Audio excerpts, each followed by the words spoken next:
Bom, agora eu vou direto ao vivo com a Ludmila Osório, nos estúdios da Record em Ribeirão Preto, para falar mais sobre esse acidente. Ludmila, boa tarde para você. Ela que está também com o piloto especialista para falar melhor desses detalhes apontados aí pelas investigações que estão só começando. E Lud, nós temos informações importantes que inclusive o nosso entrevistado pode comentar melhor do que eu. Falar sobre essa questão que o Gustavo falou, que ele teria sido orientado para tirar dessa comunidade e ir para o outro lado para fazer o pouso, né? Para conseguir ter uma chance de escapar de um acidente mais grave, de envolver mais pessoas ainda nesse acidente. Por isso que nós temos a família hoje internada fora de risco, pela manobra que ele teria realizado, salvando essas pessoas e, infelizmente, perdendo aí a própria vida. E também essas outras informações que ali não haveria possibilidade de ele fazer um pouso em segurança, dada a velocidade do avião, e também a questão dele não ter arremetido. Enfim, são muitas hipóteses que agora o especialista pode falar melhor pra gente. Lud, boa tarde para você, boa tarde ao nosso entrevistado.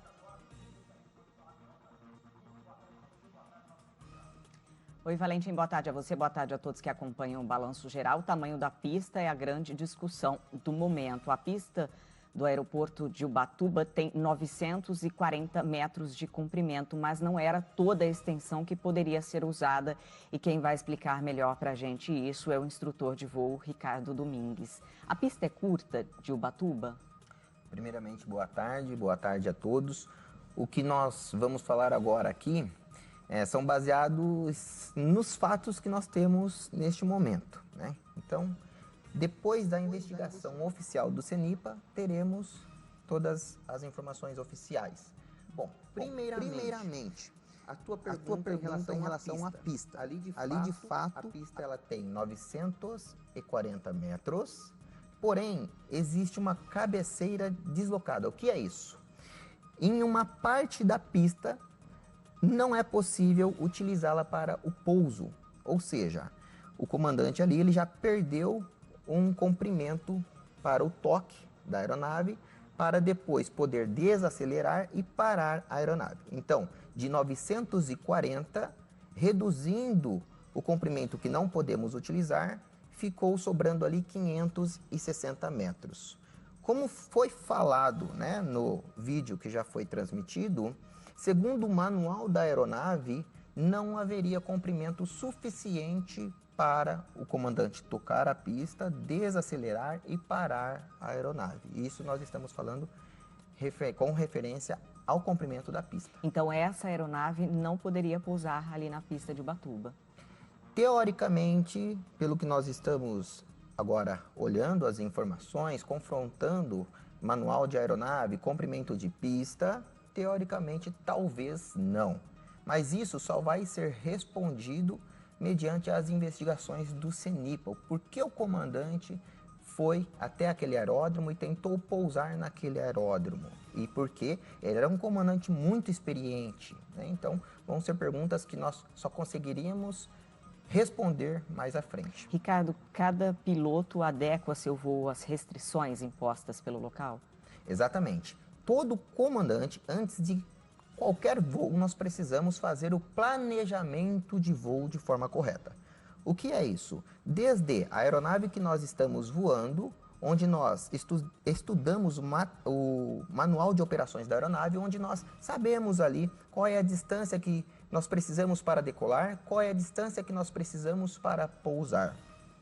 E aí, frente a essas informações, nós determinamos se nós podemos voar para determinado local ou não. Isso é uma decisão do comandante. Nesse caso do acidente, a areia ali desacelerou, né?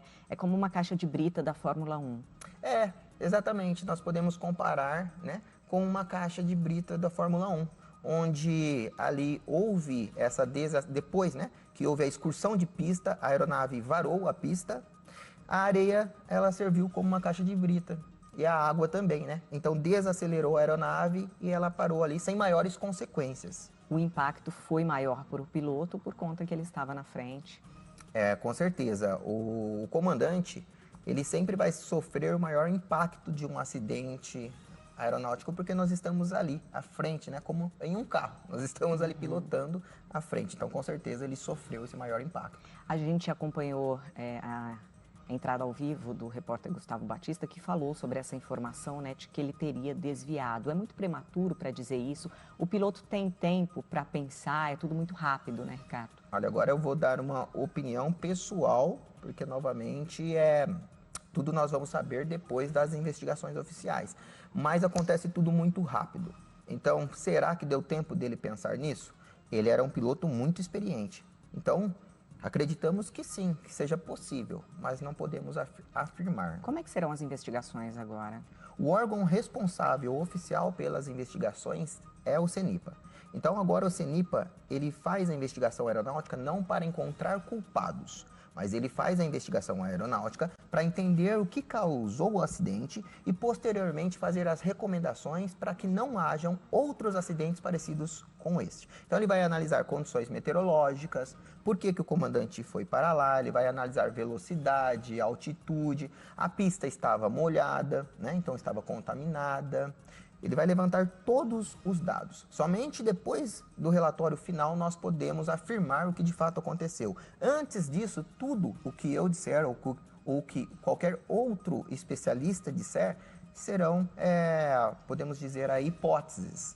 Ô, Ricardo, só para a gente entender melhor, então quando o comandante, o piloto, ele vai sair com a aeronave, é ele que determina se ali naquela pista ele pode pousar. No caso da pista do aeroporto de Ubatuba, ele sabia que tinha 940 metros de comprimento e que toda a extensão não poderia ser usada. Então ele poderia ter escolhido outro local.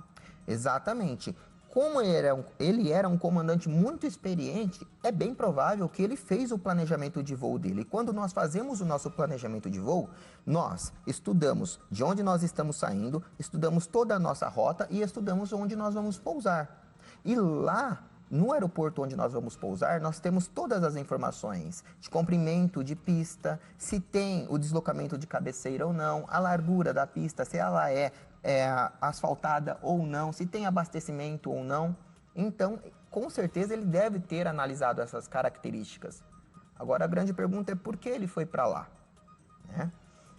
Então, é o planejamento de voo que, com certeza, ele deve ter feito. Agora, o porquê nós não sabemos dizer. Ricardo, nosso apresentador do Balanço Geral, Thiago Valentim, tem uma questão a ser tratada. Olha, tem na verdade que vou aproveitar e fazer duas perguntas em uma só, Ludmila, agradecendo o Ricardo, ao vivo com a gente agora aqui no Balanço Geral, 12h34.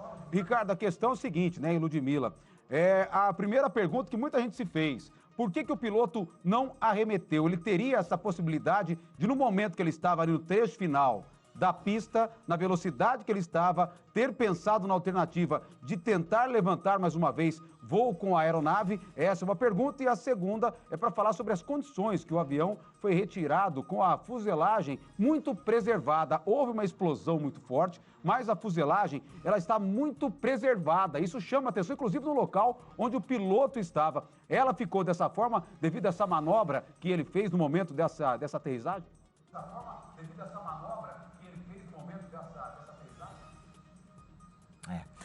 Bom, primeiramente, sempre que nós chegamos para o pouso, nós dizemos que a gente já vem preparado para arremeter. O pouso seria uma arremetida mal sucedida, porque o comandante ele já vem preparado para arremeter. Então, sim, se o comandante estava ali analisando as condições e ele raciocinou que não daria para ele tocar a pista, pousar, desacelerar e parar a aeronave, ele deveria ter arremetido. Agora, o porquê ele não tomou essa atitude, novamente eu volto a falar somente frente às investigações. Em relação à questão da fuselagem estar ali, né, mas ela ficou de forma permanente, né, íntegra ali, nós acreditamos que foi pela questão da desaceleração frente à areia e à água. E também porque não existia um muro, existia uma cerca. Porque se existisse um muro ali, com certeza o impacto seria maior e, de repente, não haveriam sobreviventes. Tá. Ricardo, obrigada pela participação aqui no Balanço Geral. Eu que agradeço. Valentim. Ludmila Osório ao vivo, trazendo detalhes e tentando, né, mostrar um pouco mais com detalhes, com a experiência que o Ricardo tem de tudo o que aconteceu em Ubatuba. Nós temos imagens, inclusive, como o Ricardo acabou de falar, né? Se tivesse um muro ou algo na frente ali, se fala até dessa comunidade, essa informação que foi trazida agora há pouco pelo Gustavo Batista, que teria uma comunidade do outro lado, onde teria sido orientado o piloto, né, o Paulo, a conduzir a aeronave, poderia ter batido em cima dessas casas, dessa comunidade e ter sido algo muito pior. Toda morte é muito doída, muito sentida, né? A família está chorando, os amigos, um piloto muito querido, muito experiente, mas nesse caso, né, o Paulo, ele se torna um herói, segundo a família, porque ele deu a vida dele, apenas a vida dele, né, em troca de salvar pessoas que estavam na praia, pessoas que estavam a bordo e pessoas que estavam nessas casas dentro dessa comunidade. Agora é tentar entender essa pergunta, como disse muito bem ali o especialista, por que ele não tentou arremeter? Será que era algum problema com a aeronave, algum problema mecânico? Será que foi uma falha humana? Enfim, a gente não sabe. Agora é difícil apontar culpados. O que nós temos é, por enquanto, que ele tentou e conseguiu salvar a vida dessa família, né?